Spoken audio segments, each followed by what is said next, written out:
Halo, assalamualaikum. Jumpa lagi di channel Yulianti Sari. Gimana kabarnya bunda-bunda hari ini?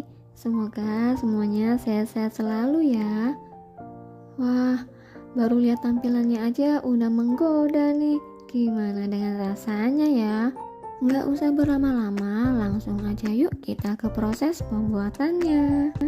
Sebelumnya, jangan lupa dukung channel aku dengan cara di subscribe, like, share, and komen ya. Terima kasih. Langkah pertama, kita masukkan 250 gram tepung terigu pro tinggi ke dalam sebuah wadah bersih. Lalu kita tambahkan 50 gram gula pasir, setengah sendok teh ragi instan. Jika adonan keringnya sudah masuk, lalu kita aduk-aduk sebentar hingga semua adonan keringnya tercampur rata ya.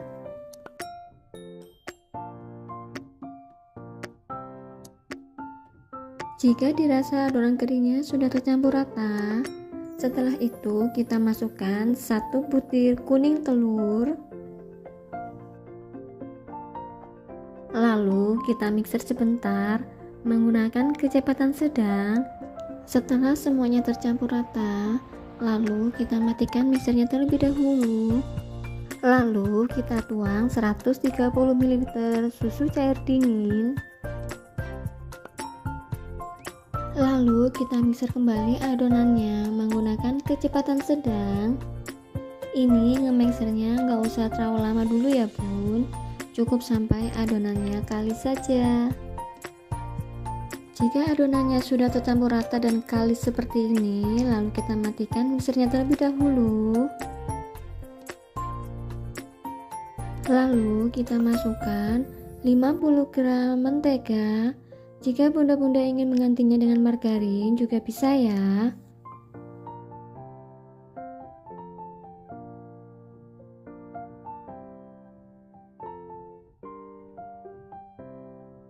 Setengah sendok teh garam. Lalu kita mixer lagi menggunakan kecepatan tinggi. Ini nge-mixernya harus sampai benar-benar kalis elastis ya bun, kurang lebih 10-15 menit, sesuaikan dengan mixer masing-masing ya.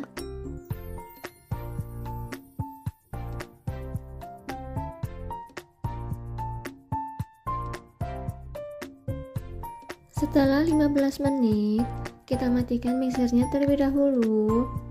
Lalu kita cek adonannya, apakah adonannya sudah benar-benar kalis elastis atau belum. Cara mengeceknya, kita ambil sedikit adonan, lalu kita tarik seperti ini.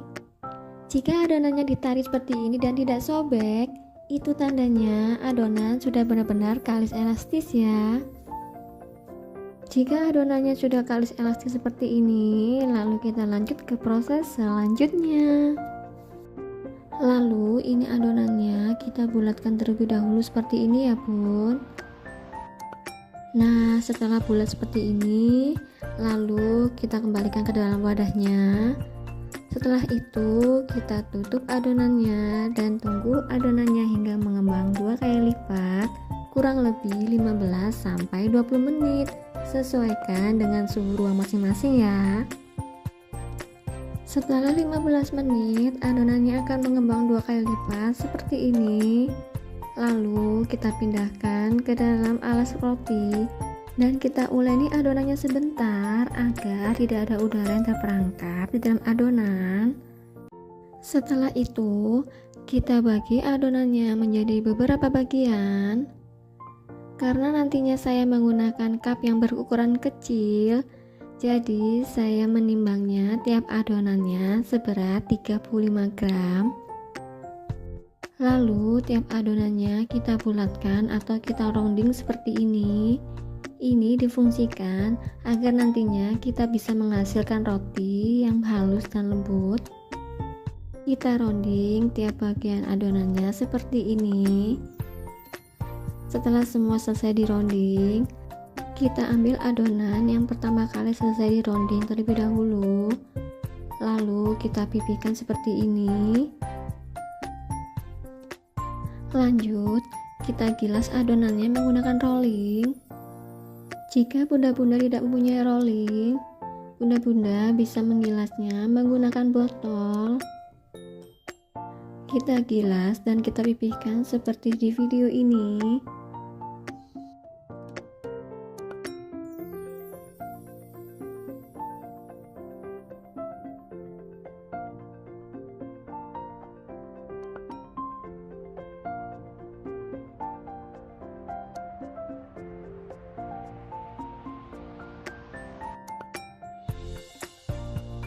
Setelah digilas dan dipipihkan seperti ini, lalu kita beri isian meses, atau jika bunda-bunda ingin menggantinya dengan selai coklat juga bisa.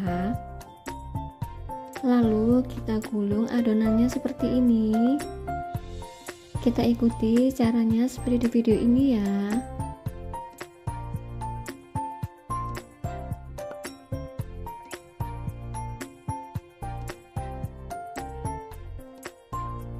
Setelah selesai digulung, lalu bagian bawahnya kita rapikan dan kita rekatkan seperti ini. Pada bagian yang dirapatkan tadi, kita taruh di bagian bawah. Lanjut, kita bentuk adonan roti seperti kepang. Caranya lakukan seperti di video ini. Kita potong memanjang menjadi 3 bagian seperti ini. Lalu kita silang seperti ini. Saat menyilangnya, pastikan posisi meses berada di atas ya. Nah, lakukan cara seperti ini hingga semua adonan berbentuk kepang. Lalu kita taruh adonannya di dalam cup roti seperti ini. Dan kita istirahatkan rotinya hingga mengembang kurang lebih 15 menit.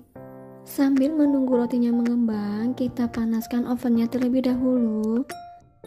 Setelah 15 menit, adonannya akan mengembang seperti ini. Sebelum rotinya kita masukkan ke dalam oven, kita oles terlebih dahulu permukaan roti menggunakan susu cair secara merata seperti ini. Nah, setelah semua permukaan telah diolesi susu cair, lalu kita oven sampai benar-benar matang kurang lebih 25 menit. Sebelumnya saya minta maaf karena pada saat pengovenan saya lupa menyalakan videonya. Jadi sekali lagi saya minta maaf karena saat pengovenan tidak ada di video ya. Nah, setelah rotinya matang dan masih dalam keadaan panas seperti ini, lalu kita oles permukaan roti menggunakan mentega. Dengan tampilan yang cantik dan menarik seperti ini, bisa juga loh dijadikan ide jualan atau snack box. Untuk resep roti kepang mesesnya, bunda-bunda bisa cek di kolom deskripsi ya.